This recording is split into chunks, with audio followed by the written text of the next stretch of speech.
PKI sama komunis nggak sama. Komunis itu ideologi, PKI makhluknya. Jangan tertipu dengan trik-trik PKI gaya baru, dengan tampilan yang ada. Lihat apa yang dikerjakan, lihat dampaknya di masyarakat.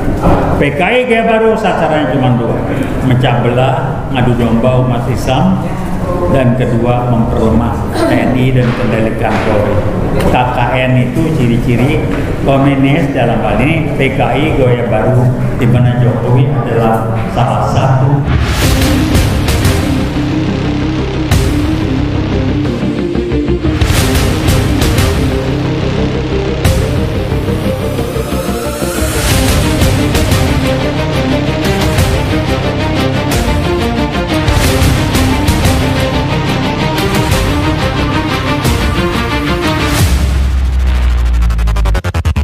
Bismillahirrahmanirrahim. Assalamualaikum warahmatullahi wabarakatuh. Waalaikumsalam. Saya ingin berbagi aja, sharing untuk direnungkan sebagai acuan dalam kita meneruskan perjuangan kita. Saya sudah sampaikan sebelumnya di kesempatan yang lain bahwa tahun 2015 bulan Desember, rekan saya waktu itu masih bekerja sebagai bagian dari BIN, memaparkan hasil riset secara terbuka 2 kali di gedung Kartika Chandra terbuka.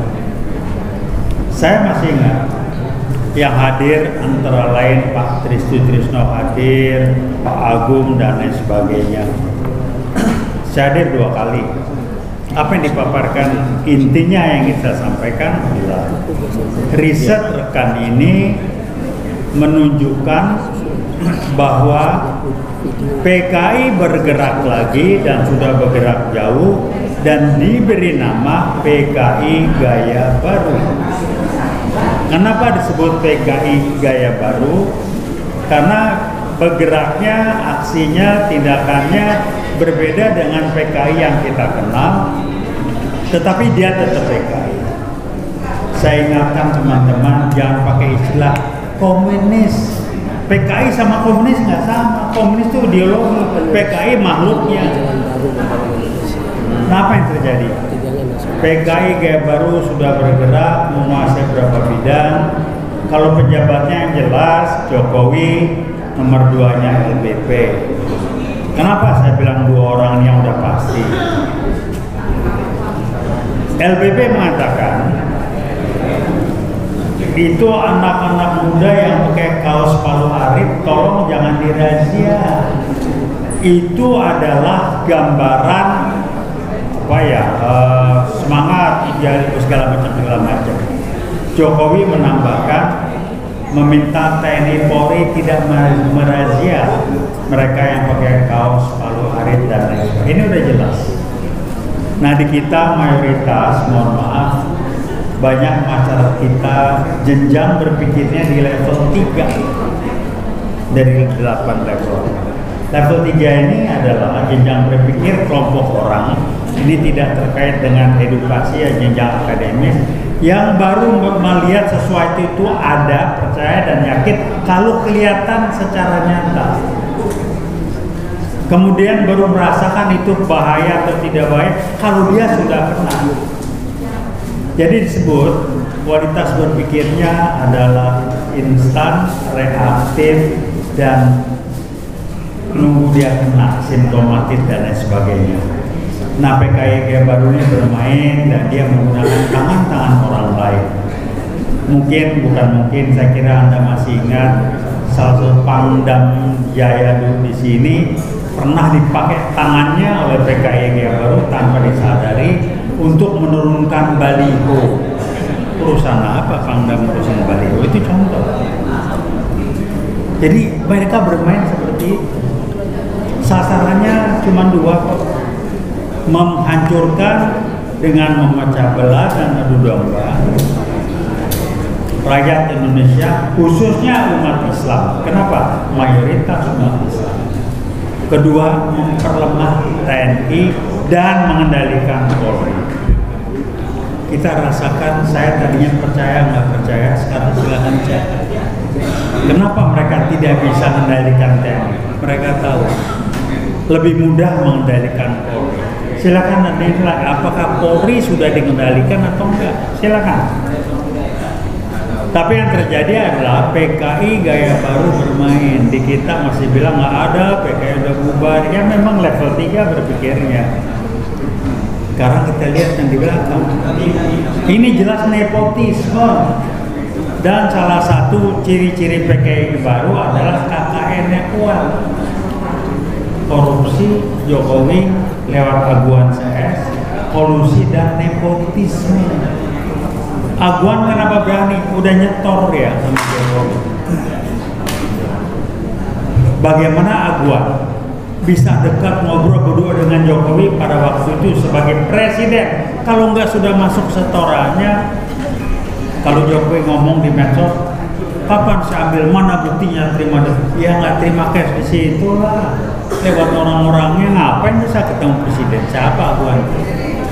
Dan ketemu Jokowi sebagai presiden itu bukan sehari 2 hari. Jadi ada dana setoran segala macam, sehingga kenapa Aguan berani? Karena dia dapat dukungan penuh dari Jokowi dan dia sudah memberikan setoran ke Jokowi, imbalannya berupa proyek-proyek PSN yang dibatal-batalkan oleh Pak Prabowo. Ini langkah pertama. Jadi yang ingin sampaikan di sini adalah mari kita cermati, jangan anggap enteng. PKI gaya baru sudah bergerak dan silakan Anda kaji apakah dan sudah sejauh mana kalau memang betul Polri dikendalikan oleh PKI gaya baru. Silakan. Ciri-cirinya apa? Ya pegang aja. Kalau begini-gini Polri objektif nggak lewat Barreskrimnya? Kenapa begini? Silakan, itulah ciri-ciri contoh yang jelas. Jadi rekan-rekan, ibu dan bapak, kita masuk ke era yang jelas tapi tidak terlihat. Kembali saya katakan, inilah permainan PKI gaya baru. Gibran bisa apa dia? Otaknya aja skala sama bapaknya didengkul. Sekolah SMA-nya nggak jelas. Jokowi sekolahnya apa nggak jelas. SMA-nya lulus nggak tahu saya. Dia lihai tapi tidak secara konsep nggak jelas. Tapi lihai. Tolong dicatat, saya kenal dekat Jokowi. Saya nenteng waktu mau diusulkan jadi gubernur DKI. Saya termasuk orang yang kena ketipu, kagum, jujur, lugu, sederhana. Saya sampai terkagum-kagum, orang kok baik banget gitu ya. Saya ketemu beliau, dikenalkan teman jam 10 malam di salah satu tempat di Jakarta. Iya bang, waktunya bang. Ya dia kelihatan capek, tapi dia tetap ketemu dan bilang masih bla bla segala macam. Jadi tolong diingat, jangan ketipu dengan trik-trik PKI gaya baru, dengan tampilan yang ada. Lihat apa yang dikerjakan, lihat dampaknya di masyarakat. Mari kita lihat dan cermati, apakah betul Polri sudah dikendalikan? Kalau belum, alhamdulillah, tapi tolong jaga-jaga dan mana. Tapi sasarannya 2. PKI gaya baru sasarannya cuma 2. Mecah belah, ngadu domba umat Islam, dan kedua memperlemah TNI dan kendalikan Polri. Itu aja pegang kita. Jadi ini cuma salah satu contoh KKN itu ciri-ciri komunis, dalam hal ini PKI gaya baru, di mana Jokowi adalah salah satu ujung tombaknya. Di belakangnya ada think tanknya. Barangkali itu saya cuma nyampaikan, ingatkan. Sekali lagi, wassalamualaikum warahmatullahi wabarakatuh.